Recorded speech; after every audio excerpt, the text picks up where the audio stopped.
ये जानकारी से बिल्कुल साफ हो जाता है कि चंदा दो धंधा लो, बिल्कुल साफ है। जो कंपनियों को कॉन्ट्रैक्ट मिले हैं उन्होंने भारी मात्रा में इलेक्ट्रल बॉन्ड खरीदा है। जिन कंपनियों की प्रशंसा नितिन गडकरी जी ने पार्लियामेंट में किया है वही बड़े चंदादाता निकले हैं इलेक्ट्रल बॉन्ड के द्वारा। तो पहला, चंदा दो धंधा लो, ये बिल्कुल साफ है। दूसरा, हफ्ता वसूली बिल्कुल साफ हो गया है इस लिस्ट से कि जिन जिन कंपनियों के खिलाफ ईडी छोड़े गए हैं, आरबीआई छोड़ा गया है, आईटी छोड़ा गया है, सीबीआई छोड़ा गया है, वही कंपनियां भारी मात्रा में इलेक्ट्रल बॉन्ड खरीद रहे हैं। तो हफ्ता वसूली, पहला चंदा दो धंधा लो, दूसरा हफ्ता वसूली।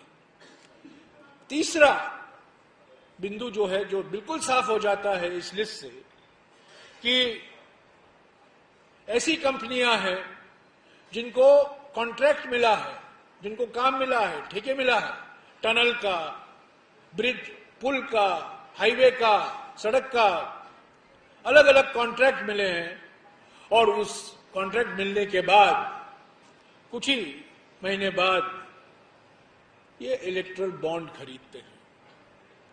और चौथा, ये शेल कंपनी, खोखले कंपनी जो होते हैं, इसका भारी इस्तेमाल किया गया है। इन खोखले कंपनी के असली मालिक कौन है हमें पता नहीं है, हम अनुमान लगा सकते हैं, पर इस खोखले कंपनी के द्वारा इलेक्ट्रल बॉन्ड खरीदे गए हैं और इसका भारी लाभ बीजेपी को भी मिला। तो पहला, चंदा दो धंधा लो, दूसरा हफ्ता वसूली, तीसरा जो कॉन्ट्रैक्ट लो और पैसा दो, यानी कि किकबैक, सीधा घूस, मुझे कॉन्ट्रैक्ट दो, मैं आपको बॉन्ड खरीदूंगा, आपको पैसा मिलेगा। और चौथा, ये जो खोखले कंपनी से चंदा आ रहा है ये भी साबित हो जाता है। तो सवाल उठता है कि कल की जानकारी के आधार पर आप ये नहीं कह सकते इस बॉन्ड से बीजेपी को पैसा मिला है, इस बॉन्ड से कांग्रेस को पैसा मिला है, इस बॉन्ड से एनसीपी या शिवसेना को पैसा मिला है। आज जो सुप्रीम कोर्ट ने आदेश दिए, उन्होंने कहा है कि बॉन्ड का जो नंबर होता है उसको भी आप प्रकाशित करने की जरूरत है।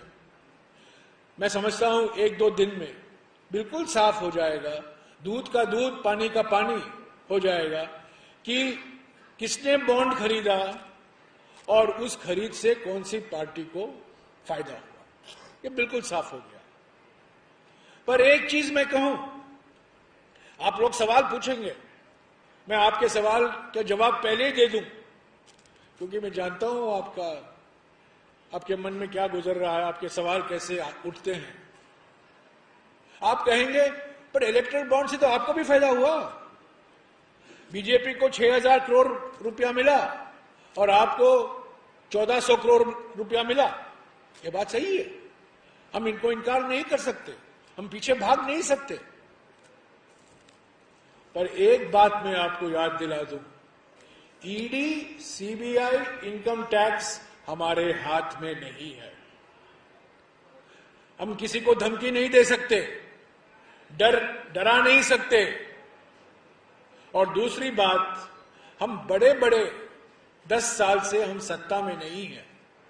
बड़े बड़े हाईवे प्रोजेक्ट, बड़े बड़े पावर प्रोजेक्ट, बड़े बड़े बंदरगाहों के प्रोजेक्ट, बड़े बड़े एयरपोर्ट, हवाई अड्डों के प्रोजेक्ट हम नहीं दे रहे हैं, मोदी की सरकार दे रही है।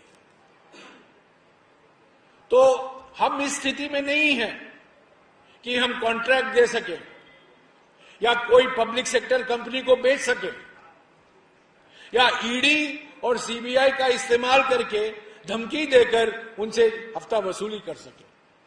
यही है बीजेपी और कांग्रेस के बीच में अंतर।